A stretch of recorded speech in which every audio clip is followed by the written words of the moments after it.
So our topic today is the start of the second half of calculus. The first topic is all about derivatives, and that we've now wrapped. All the knowledge you've learned is going to be reapplied, though, except now we're going to take a look at the second part of calculus, which is going to begin with antiderivatives. And you'll see the connection between them shortly, but first you have to see the idea that we're going to be working with. So usually they're written with a capital letter like this. So, you know, if the derivative is... whoops, hang on a sec, there we go. If the derivative was f prime, that's the notation we use on a derivative. This capital F here, that represents the antiderivative. And the way we know it's an antiderivative is if you take the derivative of the antiderivative, what do you think you get? Just the function, yeah. We just go back to where we started. So that's the definition of an antiderivative. It means if you take the derivative of an antiderivative, you get back to the function. So if you're still not quite sure what that is, what do you think about, okay, what's the antiderivative of 2?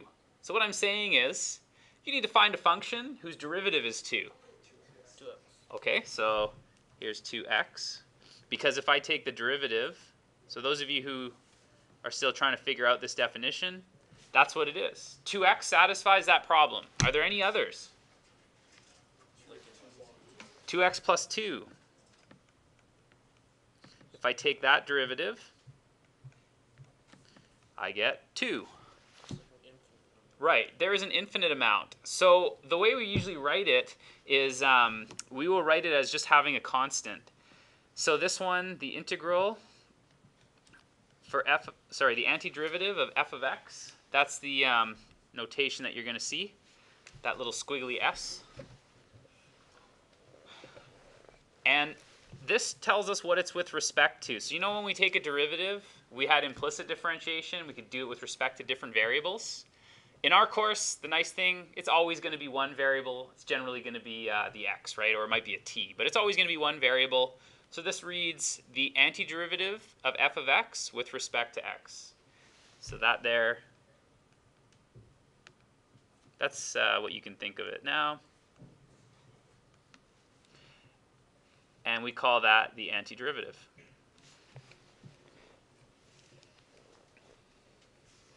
Okay, so here's an example in the first one. But again, sorry, I almost forgot to add the constant there. We were just saying there's an infinite amount, so the way we usually write it out is we have the antiderivative plus a constant. We don't know what the constant is. It could have been anything because it was destroyed when we took the derivative. So if we want to find out, this next question here says verify that you actually have the antiderivative as your answer. Like, is that the antiderivative for what we started with? So how can you verify it? How do you get from the antiderivative back to where you started? Yeah, you take a derivative. So what we're saying is, what's the derivative of x to the 4 plus 1 over x plus c, some constant? So that derivative would be 4x cubed, and that's like x to the negative 1. So the derivative is going to be plus negative 1 x to the negative 2. And the constant is gone, right? The constant disappears in our problem because the derivative of a constant is 0. So I have 4x cubed minus 1 over x squared. And yes, that does match up with the notation you have there.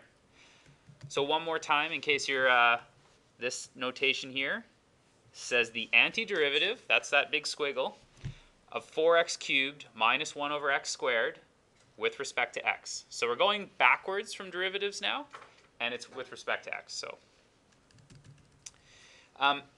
So all of those basic rules that you had for derivatives, they all still apply going backwards. And there's a nice little summary there on your text on page 278. The power rule is a handy one, so we're going to specifically write this one down for us to try and borrow from. So here's what you already know, right? X to the n is going to become n to the... That's when we take a derivative.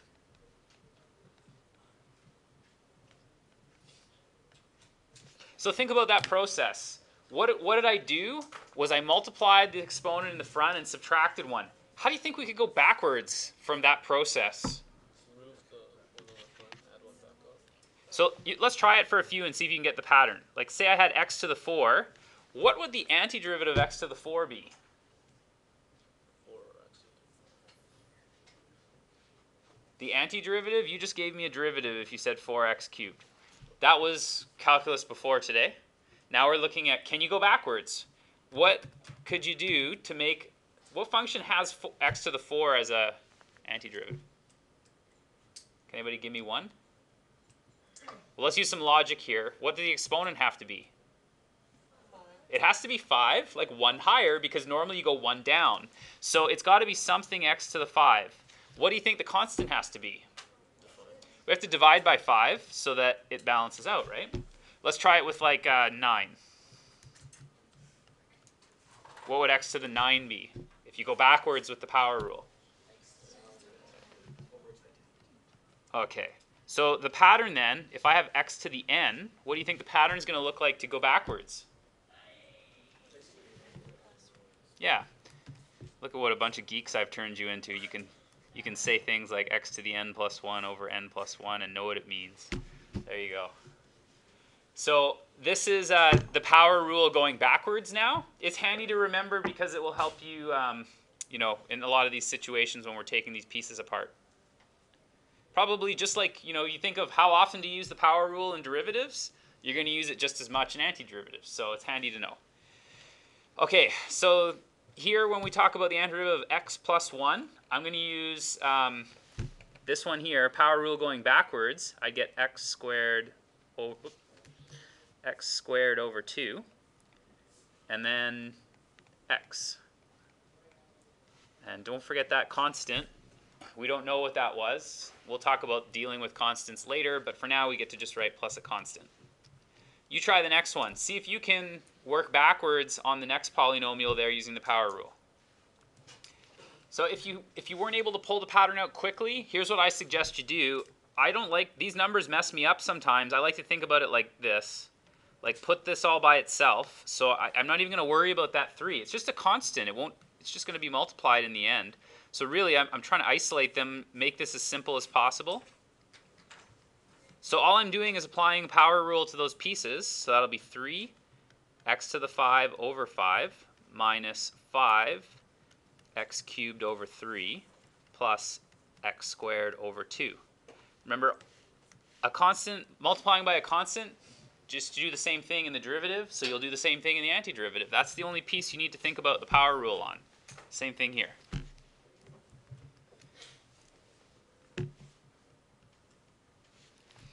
Okay, so we're going to talk about techniques for helping you find these derivatives. For today, all we need to think about is how we might be able to find them if they're disguised. This is the best way to do it. Even going forward, I'm going to give you some techniques to use. You can try to use these techniques, but honestly, this is the one you want to start with because it's the simplest one. So 1 over x cubed, it's kind of like when I first asked you what's the derivative of 1 over x cubed, and a lot of people wanted to say, oh, that's 1 over 3x squared, right? You were rookies and you kind of saw it and you just applied the power rule. What was wrong with that? Because it's actually x to the negative 3. It's actually x to the negative 3, that's right. So that's not the way you want to approach it. Same rule here. What we want to do is think about it. They're asking you for the antiderivative of x to the negative 3 dx. Okay, so can you do the power rule going backwards now? Okay, so what do you get? X negative 2? Yeah. So be careful. That negative 3, the next one higher is negative 2, right? You go up 1, so it gets smaller because it was a negative to start. And you might, again, you might see this written if you were to look at it. It'd probably be something like negative 1 over 2x squared plus a constant. But regardless, anyways, if you get that far with it, you're doing good. So what about the next one, square root of x? It's time to give up. Sorry? X to the 1/2, yeah. Okay, so the square root makes it look complicated, but it's really just the exponent 1/2, so now we can use the power rule again. So 1 higher is going to be 3/2, and on the bottom is going to be 3/2.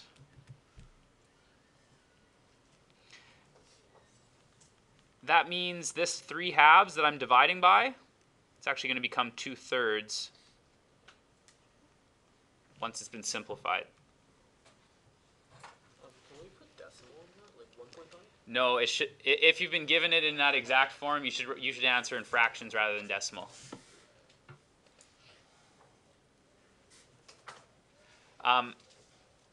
Yeah, it's anyway. Not that it's incorrect doing it with decimal numbers, but it's only going to work on select, nice numbers like halves and quarters and things. It won't work for thirds. So, and if you wanted to double check, that's the beauty of doing an antiderivative is you're right because you can double check your answer. If you weren't sure about this, it only should take you an extra minute to look at it and say, okay, that's 3/2 times 2/3, x to the 1/2.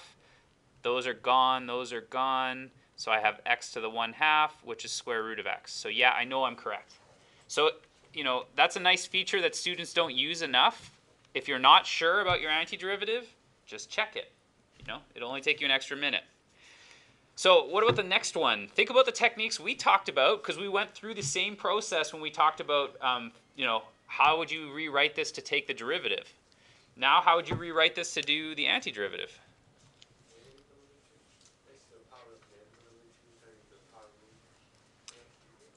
Okay, so there's one suggestion, and I think that's going to work out as well. So you've got x plus 1, x to the negative 1/2. Yeah, that means you could do this as, when I multiply them, that'll be x to the 1/2 plus x to the negative 1/2. What I had to do there was distribute it. Okay. There's another feature here, which is one that you want to think about. It's something you can recognize when you have a fraction. It makes fractions easier to deal with. Does anybody know what that feature I'm trying to hinting at is? Yeah, you can break it into two fractions here. You have a monomial denominator, so we can simplify this out. We could also do it like this. You're going to get the same answer out of it, but x over root x plus 1 over root x. So that's like x to the 1, and that's x to the 1/2. So using the exponent laws, I get x to the 1/2, and this would be x to the negative 1/2. So at this point, if you're not able to get your antiderivative, it's some trick that you've missed in rewriting it. Until we have better techniques, you should know that you'll be able to rewrite it and find your answer. So here, this should give us x to the 3/2. Is there a question there? Question? Oh, for the number 1, the first example right there, shouldn't it both be x to the negative 1/2? This one right here? No, underneath, like in red, there's number 1 in red, and on the okay, so when you distribute this, you have, I'll do it over here in purple. So when you have x plus 1 times x to the negative 1/2, what you'd get is x times x to the negative 1/2 plus 1 times x to the negative 1/2. And that's exponent number 1. So that's like x to the 1 plus negative 1/2 using the exponent laws. Same base, add the exponents. So that's why I end up with positive 1/2 there. And this one is just times 1, so it's negative there. Okay, good question. Sorry, so let me finish off the one we were doing here. So then x to the negative 1/2, if I go up 1 and divide, I'm going to have x to the 1/2. And if I divide by 1/2, that's the same thing as multiplying by 2 over 1. So this is the antiderivative I should get. And again, if you're still not sure you got the hang of it or not, double check it. So all those basic rules of derivatives still apply, and that's what we're trying to see is can you recognize them and work backwards. So in this next example, this is still part of the basic derivative rules, except it's those basic trig ones. So what do you think we could do to this? How could we rewrite it?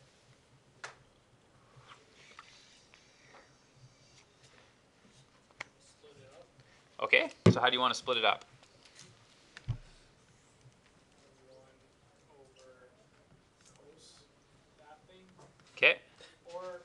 what's left over after? Actually, tan Okay. times 1 over cos. Yeah, same thing.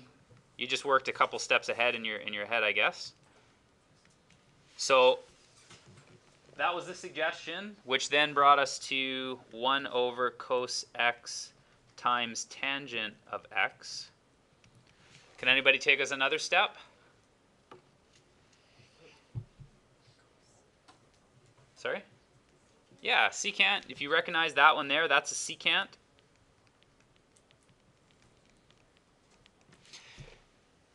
Anybody recognize something here? Last page. It's not cotangent. Secant. It's just secant, yeah. So this is the secant of x plus a constant. Because if you take the derivative of secant, you'll end up there. What if it's the test and you forgot? Well, you can do this derivative, 1 over cos x. You know how to do that one. Use a chain rule. That's cos x to the negative 1. Work your way through that problem, and you'll be able to see what the secant of x derivative is. Okay, so anyway, remember I said all those rules you needed to know and use? We're not giving you any new ones, but you still have to use them to go through the sections we're in now. Okay. So another thing that we can do with the antiderivatives is find a particular solution. And this is interesting too. We'll talk about this in more detail, but I'll show you how we can figure out what that constant was. So if we want to find the antiderivative, and I have this information about the function, that f of 1 was 3, then what I'm going to do is come up with my antiderivative. But now I have new information. I know that the function... Oops, sorry. I know that that's not a capital F. Let me make it very clear that I'm talking about a capital F here. The antiderivative is that.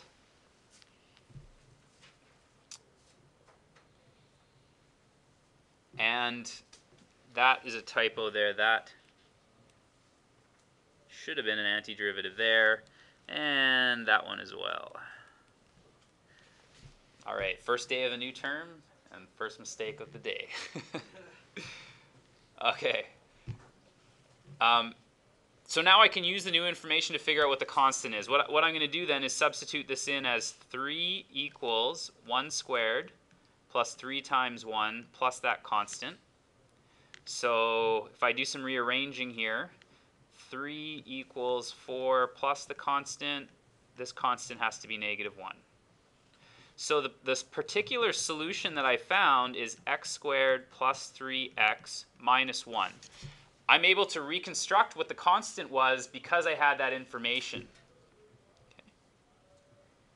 So where this is of interest to us, and why would you ever want to find the solution? What you can think about it as, if I know what the rate of change is, this is the derivative here.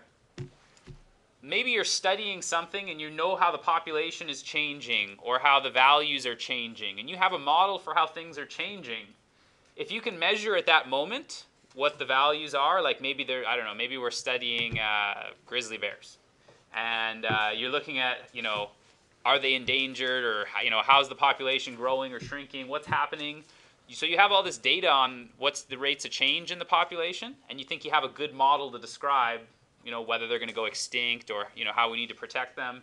And at this moment there's 400 grizzly bears. That'll give you enough information to reconstruct this function, which tells us how many grizzly bears there are. Not just about the rates of change, but goes one backwards from rates of change to how many grizzly bears. Right? So you can say not only, oh, this year we expect there to be 10 fewer grizzly bears. You could actually reconstruct it and say this year there'll be 390. Right? So anyways, it's used quite a bit in the real world, and we will look at it in detail. But try this one by yourself for now, just as the no context to the problem, but trying to find the original particular solution there.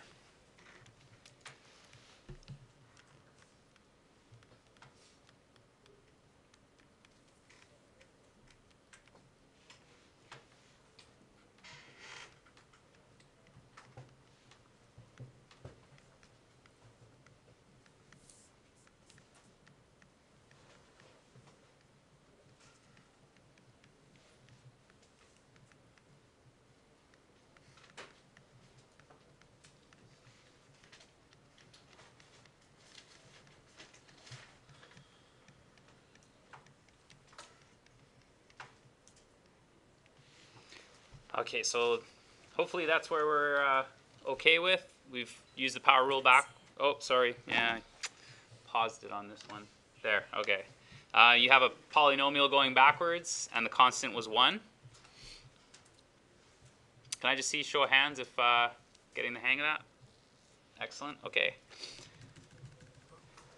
So the last thing then we're just going to end off on is thinking about some of those strategies. They're very similar to the ones you did in basic differentiation. Can you think of a strategy that would make life simpler when you're doing these ones as well? So let's try the first couple together, then I'll let you practice some on your own. What strategy would you want to do on this first one here?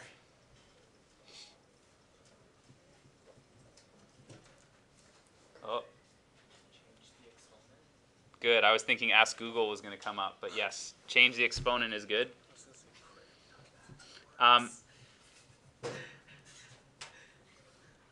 So I'll write that as, you could think about that as x to the 1/2, but hopefully most of you make the jump. It's 2x to the negative 1/2. And you can use the same rules that you know from doing derivatives. That 2, if it bothers you, you can pull it out front. You can't pull anything else out of it, but you can pull that 2. You know, maybe it'll help you focus on just the thing in there that you have to work on. Some people like it, some people don't. That's fine. So if I take the antiderivative now, 1 higher will be x to the 1/2. And then I'm going to divide by 1/2. So this will be 4x to the 1/2. So 4 times the root of x plus a constant.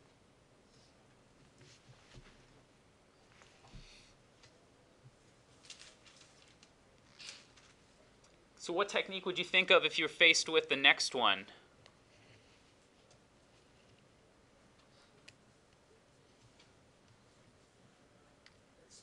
Yeah, well, let's just expand it. The exponent is small enough that, you know, it's not too bad to work out. This is the antiderivative for t to the 4 plus 2t squared plus 1 with respect to t.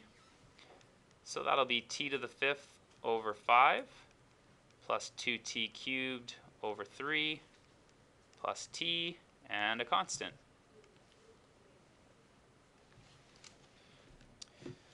Okay, so you give the next couple a try. Again, that's our basic strategy right now, is to rewrite it to the point that you recognize your basic rules of differentiation and go backwards.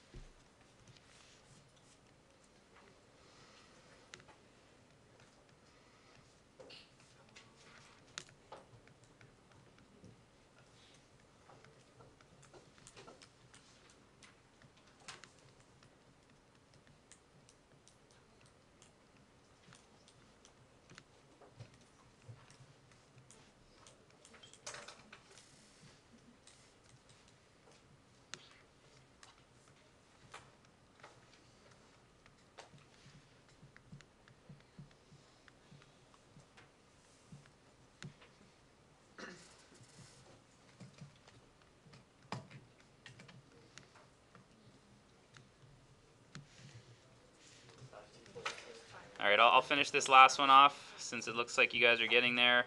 The first thing I'd want to do is I'd want to have a 1/3 to represent cube root. And then I would want to distribute that. So that's x to the 1. So 1 1/3 is 4/3 minus 4x to the 1/3.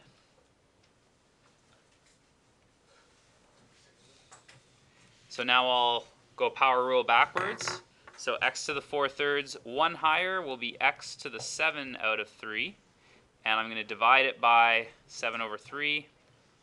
So, sorry. So I'd get 3 divided by 7, x to the 7 over 3.